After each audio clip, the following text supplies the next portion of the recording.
Sean bienvenidos y cordialmente invitados a un viaje al pasado, un recorrido hacia nuestros inicios, en el cual conoceremos esa parte de nosotros mismos que aún ignoramos y que representa las bases de lo que fuimos y somos hoy en día.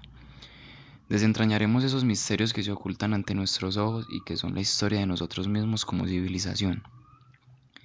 El mundo antiguo esconde historia, evolución y progreso, que resulta fascinante y apropiado que conozcamos, que identifiquemos esos avances que aunque pensemos que son propios de la actualidad, desde hace muchísimo tiempo se vienen perfeccionando. Realizaremos un camino y un viaje en el cual conoceremos todas aquellas etapas de la historia, en la cual comenzaremos por la edad antigua. A nosotros como contadores nos interesa saber aquellos cambios que ha sufrido todo este tiempo, este campo del saber económico, que más adelante nos daremos cuenta de que fue uno de los pilares fundamentales para el progreso y el crecimiento desmedido que tuvieron los grandes imperios del mundo antiguo. Pero aún así, no deja de ser interesante que nos apropiemos y que conozcamos algo más sobre estas ricas culturas, sobre cómo vivían y cómo estaban organizados y qué pensamientos tenían y demás. No siendo más, daremos comienzo por el lugar donde surgió todo lo que hoy conocemos con el nombre de civilización humana, Mesopotamia, lo que hoy es Irak, un conjunto de ciudades y pueblos tan vastos y representativos como lo son los sumerios, los acadios, los babilonios, los asirios y un etcétera muy largo de ciudades y pueblos sobresalientes que representaron a Mesopotamia. Es aquí donde las pequeñas comunidades se comienzan a agrupar en las periferias fértiles de los ríos Tigris y Éufrates, lo que denominamos como Oriente Próximo. Esta civilización fue la que dio inicio a un intercambio comercial primitivo, a mitos y leyendas para dar explicación del mundo que lo rodeaba, a un sistema social organizado, y fue específicamente aquí en el año 3000 antes de nuestra era que se dieron los primeros vestigios de escritura. Esta con el fin de llevar la contabilidad de sus procesos comerciales y la preservación de sus conocimientos y descubrimientos. Esa civilización usó unas tablillas de arcilla que se endurecían en un horno y que posteriormente con una especie de cincel se comenzaban a tallar aquellas formas primitivas de escritura que permitieron dar un orden y llevar la cuenta de toda la economía de este conjunto de ciudades y pueblos. Como todo proceso económico viene marcado por el nacimiento o el desarrollo de técnicas que sirven de apoyo o de auxilio para mejorar los procesos ya existentes, aquí no fue la excepción, debido a que el avance de estas técnicas permitió saber el coste de los cultivos y su rentabilidad, los movimientos de los productos agrícolas, del ganado, lo invertido en salarios del personal, aquellos movimientos económicos que se realizaban en la sociedad como el pago de impuestos o el pago de ofrendas a los templos, etc. Y es aquí donde algo clave entra en contexto. Si de inicio, aunque ellos no lo vieron así, y no lo hicieron con esa intención, a los primeros bancos, por llamarlos de alguna forma.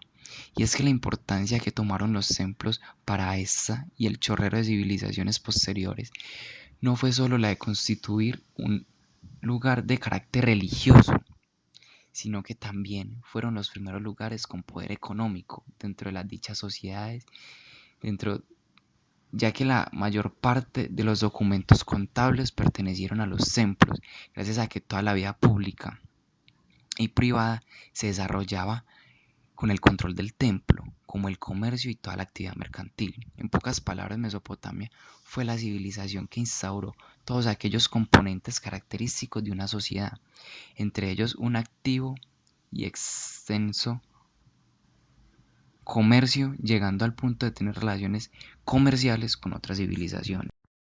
Las ciudades de Mesopotamia incluso llegaron a utilizar instrumentos del proceso contable, así como la cuenta como representación, las clases de cuentas y los libros contables. Esto era de una forma muy primitiva y muy simple, ya que cogían las tablillas de arcilla en las cuales tenían las cuentas y las agrupaban, lo cual dio inicio a los primeros libros contables, aunque eran de una forma muy primitiva. Esto les valió para potenciar un desarrollo económico que, aunque ya estaba en ascenso, les permitió organizarse y tener un mayor aprovechamiento de todo, de todo su comercio. Con el pasar del tiempo, estos instrumentos y técnicas se fueron cambiando e incluso mejorando, siendo tan así que algunas de estas técnicas que se implementaban antiguamente se siguen implementando a día de hoy. Con el paso de las culturas y dinastías posteriores a la de Mesopotamia, como todas estas técnicas se fueron perfeccionando, se fueron cambiando, se fueron mejorando y se fueron adaptando a la actualidad de ese momento. Dejando atrás a Mesopotamia, conoceremos la historia de la civilización que se fundó a las orillas del río Nilo. Y sí, no es otra más que la civilización egipcia, catalogada como una de las civilizaciones que durante más tiempo logró un monopolio y crecimiento comercial grandísimo debido a su excelente gestión y organización. La dificultad en su idioma y escritura fueron un bache en el camino para aquellos investigadores que querían entender aquellos misterios ocultos en los papiros y templos de esta civilización. Pero no fue hasta el inicio de la era napoleónica que se descubrió la piedra Rosetta, una piedra en la que estaban talladas la traducción de distintos idiomas del mundo antiguo, entre ellos el idioma egipcio. En cuanto a su economía y contabilidad, primero abordaremos su economía. Se dio el paso a las tablas de arcilla. Se dio el paso de las tablas de arcilla y el cincel a un tipo de papel que ellos denominaban papiro, que permitió una mejor organización de las cuentas y se dio algo así como un principio del libro contable.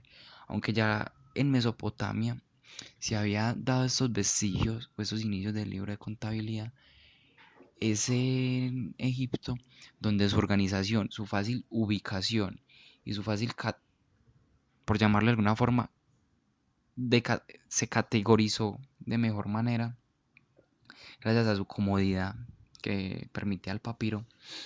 eh, digamos como que se mejoró eh, la utilización del libro contable. El problema es que la preservación del papiro era muy difícil y los documentos que existen a hoy día, la mayoría están incompletos, les faltan algún pedazo. Sus textos y documentos se refieren principalmente a las entregas en especie o en dinero al tesoro de la ciudad, a los empleados y a los templos. El papel que cumplía la contabilidad en este imperio era extremadamente grande, siendo así una profesión que algunas veces era hereditaria y que tenía mucho prestigio y valor dentro de la sociedad. Los escribas contadores eran los que redactaban los documentos y se les iniciaba en la escritura hierática, se les enseñaba fórmulas administrativas, aritmética y elementos de la teneduría de libros. Todas esas enseñanzas se dictaban en las escuelas por medio del papiro de Rind, un manual escolar que para los egipcios tenía los secretos del buen contador. Eh, Explicándolo de forma como más amplia, la contabilidad fue uno de los pilares fundamentales para potenciar y catapultar hacia un grado más alto esa economía egipcia. Y ellos lo que quisieron fue que esa profesión se pudiera enseñar y así fue como crearon, al igual que en la civilización de Mesopotamia, eh, como en la civilización de Mesopotamia ellos crearon el código de Hammurabi, que aunque ahí no estaba tan específicamente lo de la contabilidad de su imperio, sí daba unos inicios a esta y de cómo se debía enseñar, pero es en el papiro de Rind en donde sí se categoriza y sí se enseña la forma en cómo se debía llevar la contabilidad del imperio. Proseguimos. En el momento en que Egipto comenzó a tener influencias griegas, la lengua de esta otra civilización y sus costumbres se comenzaron a esparcir por todo Egipto, dando así paso al Egipto helenístico y dejando atrás el Egipto faraónico. Este Egipto adoptó muchas costumbres de los procedimientos contables de Grecia, y aquí gracias a las cuentas que se realizaban podemos descubrir cómo se vivía, cómo estaban organizados, el tipo de vida que llevaban, etcétera, lo que demuestra que la contabilidad no solo sirve para conocer aspectos económicos, sino también aspectos sociales. Los egipcios tuvieron una característica muy propia, y fue su constante deseo y preocupación por el avance científico y la adquisición de conocimiento. es a resaltar que cada civilización que abordaremos está en un orden cronológico y que cada una de ellas adoptó cosas de la anterior cultura y las fue perfeccionando y adaptando. Algunas características claves del imperio egipcio helenístico son las siguientes. Los pagos en esta época se hacían lo mismo en trigo, o sea, una economía natural, y otros productos se pagaban en dinero. Así es un sistema monetario, combinaron los dos elementos. Las cuentas de los templos eran diferentes. Las cuentas que se realizaban en los templos se debían llevar de manera diferente a como se llevaban en el resto del imperio. Las cuentas tenían sus fórmulas y una forma estricta de hacerse. Ellos habían implementado una manera estricta en la cual se debía llevar y se debían hacer las cuentas. Los artificios contables ya los manejaban, algo que se creía propio de la edad moderna. Se descubrió que los artificios contables vieron sus inicios en el Egipto helenístico. Adoptaron y tuvieron una actividad bancaria considerable, algo propio e influenciado por los griegos. Los griegos implantaron la técnica bancaria de la metrópoli en Egipto. Utilizaron sus conocimientos que ya tenían en las ciudades-estado y las implantaron en Egipto. Se llevó la implementación por primera vez de entidades bancarias. Aquí ya se dio el concepto de banco como tal. Antes no se tenía ese concepto, aunque ya se habían adoptado características del banco, pero aquí surgió el banco como tal. En Roma se implementó también el régimen bancario, pero de forma más liberal que permitió el máximo desarrollo de la actividad bancaria. En Egipto se llevaba o se tenía algo que se denominaba régimen bancario, algo que también adoptó eh, el Imperio Romano. El trabajo administrativo y contable de los bancos egipcios era semejante al que se realizaba en Grecia. Todo eso influenciado por costumbres que los griegos habían traído desde su civilización al imperio egipcio. Para dar paso a la civilización griega, diremos que la cultura occidental se formó en base al pensamiento e ideas que esta cultura tuvo. Es innegable que el conocimiento de los griegos fue una cosa brutal, algo grandísimo. Su poder de cuestionarse y criticarse a sí mismos dio paso a muchísimos avances y los catapultó a ser una civilización muy próspera en distintos ámbitos. Al igual que en Mesopotamia, en sus inicios, los primeros banqueros fueron los sacerdotes y los primeros bancos los templos. Combinaron sus anotaciones, o sea, donde llevan las cuentas y demás, en unas placas calcáreas o de mármol, o incluso en papiro. En el caso de los templos, su organización fue tal que la contabilidad la llevaban de las donaciones, préstamos que realizaban y de las ofrendas. En Grecia se dio un fenómeno de gran circulación monetaria de diferentes monedas en los templos, a veces como ofrendas, a veces como donaciones o a veces incluso como préstamos que realizaban a otras partes. Esto significa que sus relaciones comerciales abarcaban mucho territorio y muchas civilizaciones y pueblos que tenían instaurada su propio tipo de moneda. Realizaban la distinción entre ingresos y gastos. Los templos se convirtieron en bancos de crédito tanto públicos como privados. En el siglo V se dio la implementación de bancos enteramente privados y a la especialización del comercio. Aquí daremos paso a una de las ciudades más importantes que tuvo este imperio, que fue Atenas. Atenas cumplió un papel parecido a lo que fue Alejandría para Egipto. La ciudad de Alejandría sufrió un crecimiento cultural en muchos ámbitos: económico, social, y cultural, religioso, etc. Y el mismo papel tuvo Atenas como epicentro de esos cambios y de esas evoluciones para Grecia. Los griegos impulsaron un creciente desarrollo en lo que al banco se refiere y a las transacciones comerciales. Los primeros banqueros fueron cambistas de monedas. que se convirtieron en grandes capitalistas, que concentraron el producto del trabajo de la tierra, la industria y el comercio. Para la técnica bancaria en Atenas se usaban dos libros de contabilidad, o sea, la contabilidad por partida doble.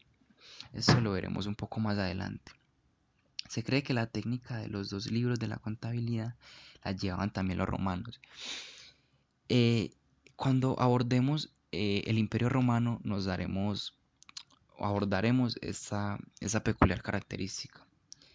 En los bancos cada cliente tenía su cuenta con las fechas de entrada y de salida, con su nombre y con una página para el pasivo y otra página para el activo. Los bancos poseían esclavos, que eran cajeros, contadores, ordenanzas, empleados para recibir los depósitos de títulos y escribas para la correspondencia.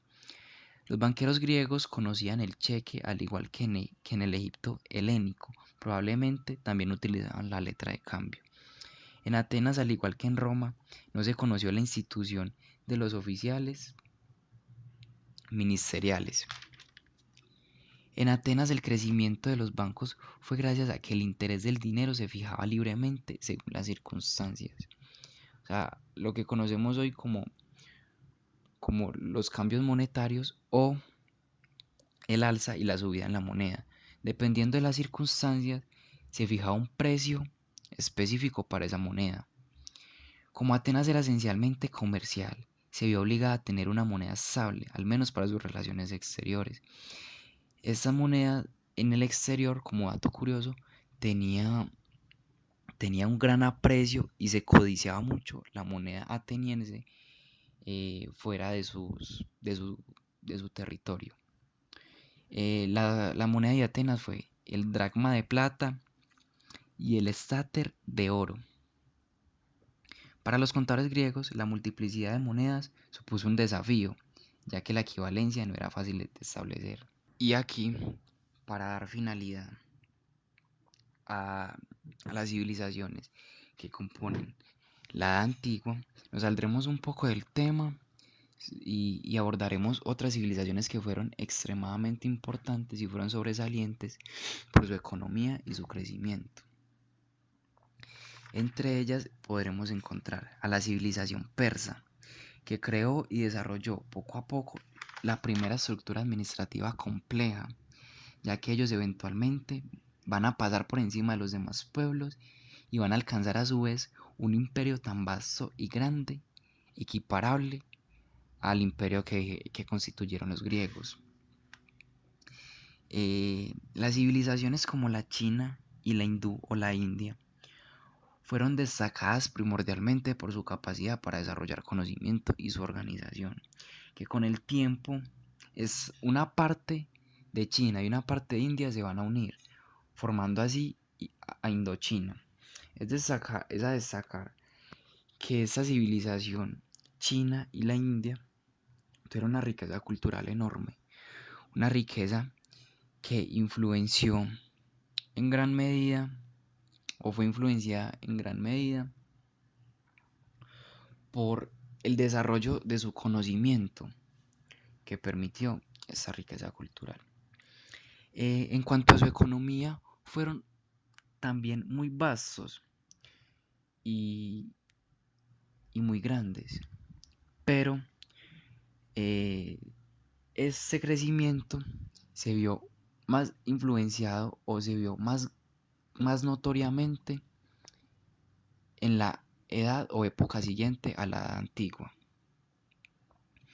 Eh, en el momento en el cual los mongoles detuvieron el crecimiento de los pueblos y civilizaciones de Asia, es a destacar o algo sobresaliente que todo el inicio de la civilización humana se dio en Asia, completamente todo, ya que eh, en Asia no se dio el origen del hombre, no, pero estas confluencias y estos agrupamientos que dieron lugar a la civilización ocurrió en Asia, y aquí se fue extendiendo hacia las diferentes partes del mundo.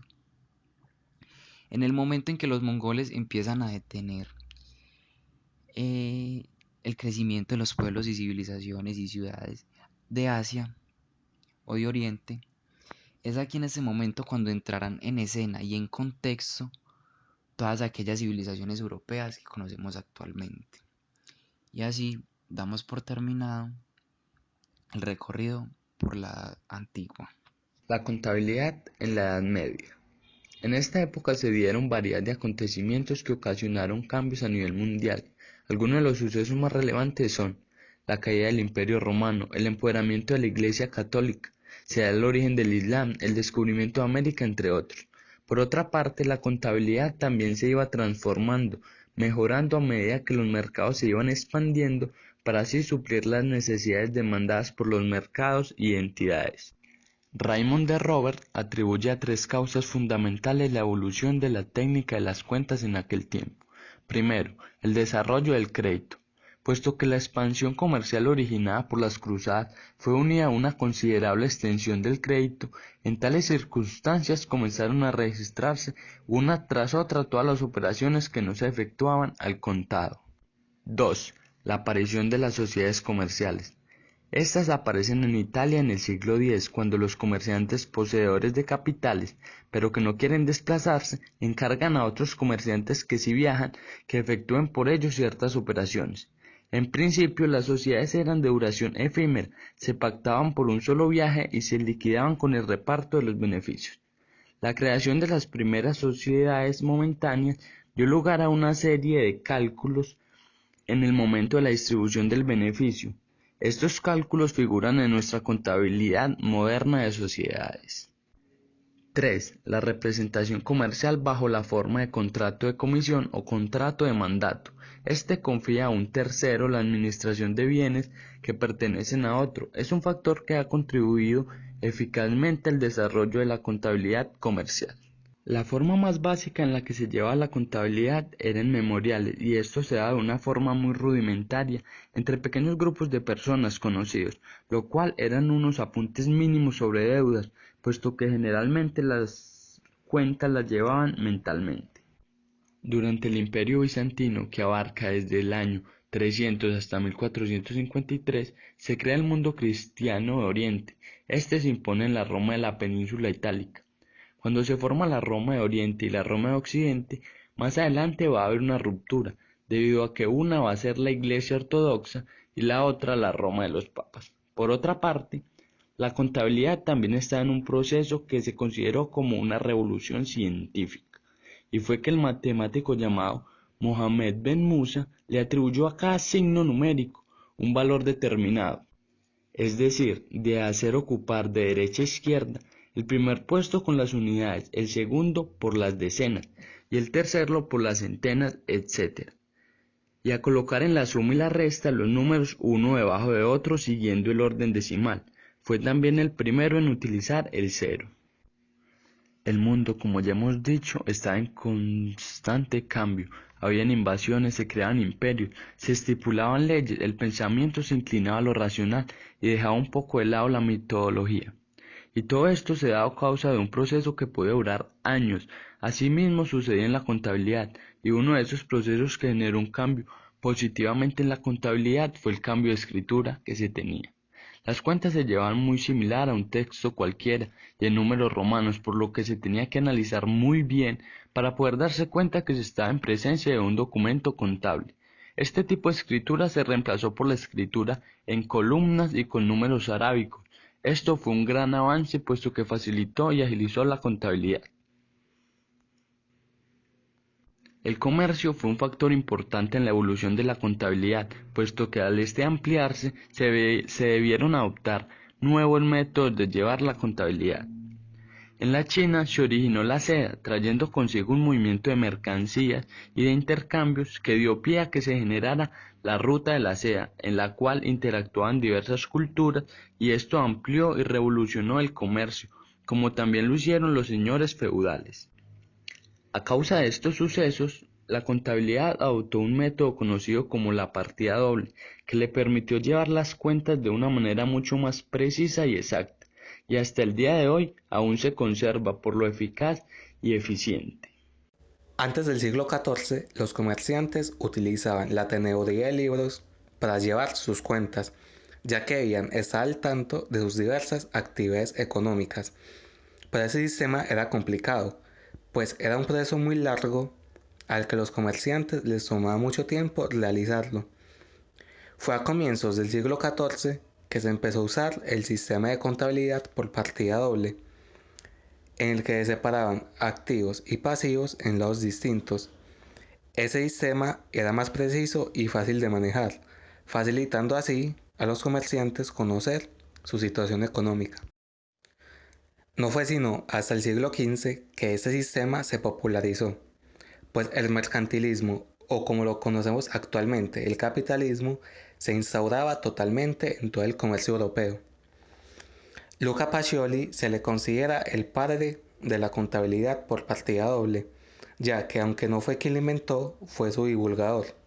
Esto no hubiera sido posible sin la invención de la imprenta, que ayudó no solo a divulgar el conocimiento económico, sino todo tipo de conocimiento e información, incluyendo la Reforma Protestante de Martín Lutero, que dividiría a la Iglesia en todo el mundo.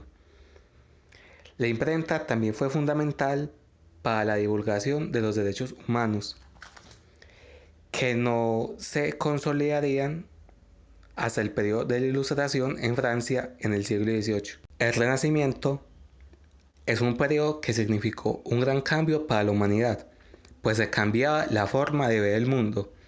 Dios dejaba de ser el centro del universo, teocentrismo, y el ser humano pasaba a ser el centro de este, antropocentrismo. El Renacimiento ayudó a la reestructuración de Europa y se produjeron grandes descubrimientos y avances científicos, apareciendo nombres como Newton, Copérnico, Galileo y Giordano Bruno. Las grandes ciudades de Italia, como Florencia y Venecia, generaban una revolución artística, destacándose nombres como el de Miguel Ángel y Da Vinci. Se forman los primeros estados nacionales, comenzando en Portugal y España y posteriormente Francia e Inglaterra. Los otomanos se toman Constantinopla y adoptan la religión islámica. Los rusos heredan lo que quedó de Constantinopla, siendo Iván el Grande el primer zar. Los árabes son expulsados de España y estos emprenden su propia campaña de descubrimientos. Aquí es donde aparece Cristóbal Colón y se da el descubrimiento de América, siendo este un hecho histórico, pues se generan cambios en todos los ámbitos, incluyendo el comercio, desplazando a la ruta de la seda como la principal ruta comercial. Como el comercio está estrechamente ligado a la contabilidad, los cambios en el comercio significan cambios en la contabilidad. A continuación hablaremos de ilustración, que se da en Francia en el siglo XVIII y se cuestiona el absolutismo monárquico. La legitimidad del gobernante ya no sería dada por el derecho divino, sino por el consenso del pueblo. Se empiezan a acuñar los derechos humanos y se fundamenta el empirismo que da base a la ciencia moderna. La independencia de Estados Unidos también fue fundamental para la consolidación de los derechos humanos, pues esta es la primera constitución que declara la igualdad de los hombres ante la ley. La Ilustración desencadena la Revolución Francesa, que inicia con la rebelión en la prisión de la Bastilla el 18 de julio de 1789. Se proclama una Asamblea Nacional Constituyente y finalmente Luis XVI y María Antonieta son ejecutados el 21 de enero de 1793. Napoleón se toma gran parte del poder en Francia y crea un gran ejército con motivos expansionistas. Napoleón hace expediciones a Egipto con la intención de descifrar los jeroglíficos. Y es aquí donde el presente y el pasado se unen, pues el mundo empieza a tener curiosidad por lo que pasó en la antigüedad. Napoleón se toma España, y es aquí cuando Colombia aprovecha la oportunidad para independizarse. Comienza el 20 de julio de 1810, pero es finalmente el 7 de agosto de 1819, en la batalla de Boyacá, cuando se sella totalmente la independencia. España pierde las últimas colonias en 1898. Napoleón fracasa en Rusia y de regreso en la batalla de Waterloo es derrotado y exiliado. En el siglo XIX se da la Revolución Industrial que da inicio a la era de las fábricas y el liberalismo económico. Inglaterra inventa el ferrocarril y el alumbrado público, y se da una brecha enorme entre las clases sociales. El mundo ahora es gobernado por el capitalismo e inicia un proceso de industrialización que domina a los europeos y Estados Unidos comienza a surgir como potencia. Continuaremos hablando del siglo XX. Iniciaremos hablando de India y su liberación. Este proceso inicia con Gandhi en 1919, el cual promovió una lucha pacífica por su libertad, basada en el espíritu y el cambio de condiciones económicas. Sus primeras manifestaciones se dieron con la desobediencia de los ingleses y no aceptando tratos que vulneraran su dignidad. Para 1930 se realiza la Marcha de la Sal, donde se niegan a que se tomen sus recursos y se niegan a recibir telas por parte de los ingleses, generando así una producción de telas por parte de los hindúes. En el año de 1945 hay un cese del proceso de independencia, ya que Inglaterra acababa de salir de la Segunda Guerra Mundial y Gandhi afirmaba que no se ataca al enemigo caído.